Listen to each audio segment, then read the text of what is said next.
எப்பவுமே எனக்கு ஒரு அந்த இன்ட்யூஷன் ஒன்று தோணும்னா என்ன ரொம்ப ஸ்ட்ராங்காக நம்புவேன். இப்போ உசேன் என்னையும் பொறுத்த வரைக்கும் என்ன ஒரு விஷயம்னா, நாங்கள் லைஃப்ல ஒரு விஷயம் பண்றோம்னா அது உசேனுக்கு ஓகேனா ஓகே, எனக்கு ஓகேனா ஓகே, அவ்வளவுதான். மற்றபடி சுற்றி இருக்கிற எது அகேன்ஸ்டாக இருந்தாலும் அதை பற்றி நாங்கள் ஒரி பண்ணிக்க மாட்டோம். அப்படிதான் ஸ்டார்டிங்ல இருந்தே நாங்கள் வந்து பண்ணோம். எங்க 2 பேருக்கு அது நியாயமான விஷயம் தோணுதா, கான்ஃபிடென்ட்டா இருக்கா அப்படின்றது மட்டும் தான் பார்ப்போம். இப்போ சொல்றாங்க, நான் ஜென்ரலா மீம்ஸ் எல்லாம் கூட பார்த்தேன், ஒரு இதுல கூட போட்டிருந்தாங்க, உசேன் மணிமேகலை மாதத்துக்கு 7 கோடியிலிருந்து 35 கோடி வரை சம்பாதிக்கிறேன்.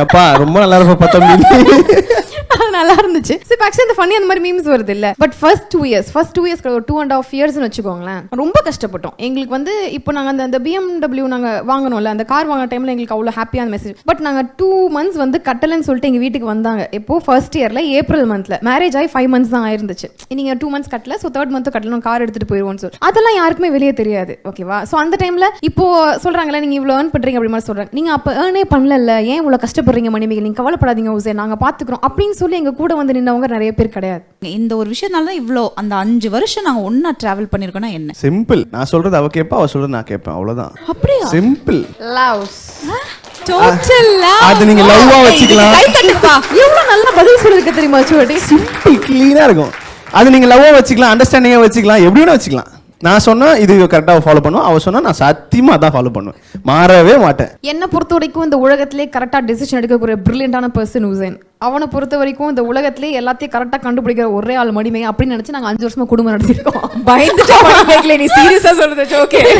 அது மாதிரி நாங்களே நினைச்சு நாங்களே வாழ்ந்துட்டு இருக்கிறதுனால போயிருக்கு. இவன் சொல்றேன் எல்லாமே நான் தான் பண்றேன், ஹெல்ப் தான் பண்றேன் அப்படின்னு சொல்லிட்டு, அது மாதிரிலாம் கிடையாது. இவன் இல்லாம கிடையவே கிடையாது. எனக்கு என்னன்னா, எனக்கு இந்த சொன்னீங்கல்ல அந்த ஃபினான்ஷியலாக ரொம்ப கஷ்டப்பட்டோம். எனக்கு ஃபினான்ஷியலாக இப்போ திடீர்னு எகெயின் ஃப்ரம் 0ல இருந்து என்னால் பண்ணிட முடியும். என் கூட பேசிட்டு இருந்தாங்க அத்தனை பேரும் என்கிட்ட திரும்ப பேசலை அப்படின்னாலும் என்னால் வந்து ஸ்ட்ராங்காக ஹேண்டில் பண்ணிட முடியும். நான் ஒர்க் பண்ணுற இடத்துல என்னை எத்தனை பேர் சப்போஸ் டவுன் பண்ணாலுமே அந்த மாதிரி எனக்கு எதுவுமே கிடையாது, எல்லாமே ரொம்ப சப்போர்ட்டிவாக இருக்காங்க. அப்படி பண்ணால் கூட அந்த 1000 பேருக்கு முன்னாடி என்னால் பேசிட முடியும். பட் என்னோட மெயின் ஸ்விட்ச் வந்து இவங்ககிட்ட தான் இருக்குது.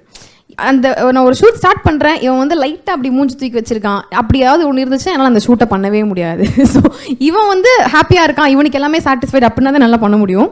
ஸோ இவனால தான் இன்னைக்கு இருக்கிற எல்லா ஒரு விஷயமே, அது ஜென்ரலாகவே.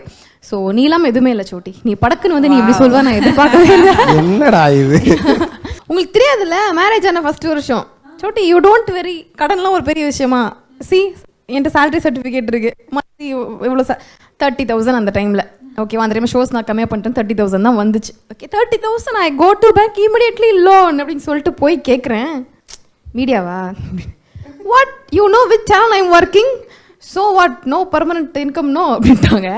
சரி நீ எல்லா பேங்க்லையும் ஏறுறேன், நான் வந்துட்டு ப்ரௌடாக சொல்லிட்டு வந்துட்டேன், அதெல்லாம் கிடச்சிடும் சோட்டி, இப்படி பாட்டாக பே பண்ணிக்கலாம், சூப்பராக இருக்கும், ஜாலியாக இருக்கும், இதை முடிச்சுட்டு ஸ்ட்ரெஸ் ஃப்ரீக்கு நம்ம ஊர் விட்டு ஊர் போய் ஜாலியாக என்ஜாய் பண்ணுறோம் அப்படின்லாம் சொல்லிட்டு வந்தா, நான் எங்கள் ஏரியாவில் அதாவது KK Nagar, Kodambakkam, Vadapalani to Koyambedu வரைக்கும் நான் ஏறி இறங்காத பேங்கே கிடையாது. ஏன்னா இப்போ ஹைதராபாத் ஷூட் போயிருக்கான், மேரேஜ் ஆகி 2 மந்த்ஸில் ஃபெப்ல டிசம்பரில் ஆச்சு, ஃபெப்ல போகிறேன், எல்லா பேங்க்லையும் கேட்குறேன், பேங்க்கில் லோன் வாங்குறது இவ்வளோ கஷ்டமானு எனக்கு சத்தியமாக அப்போ தான் எனக்கு தெரிஞ்சிச்சு.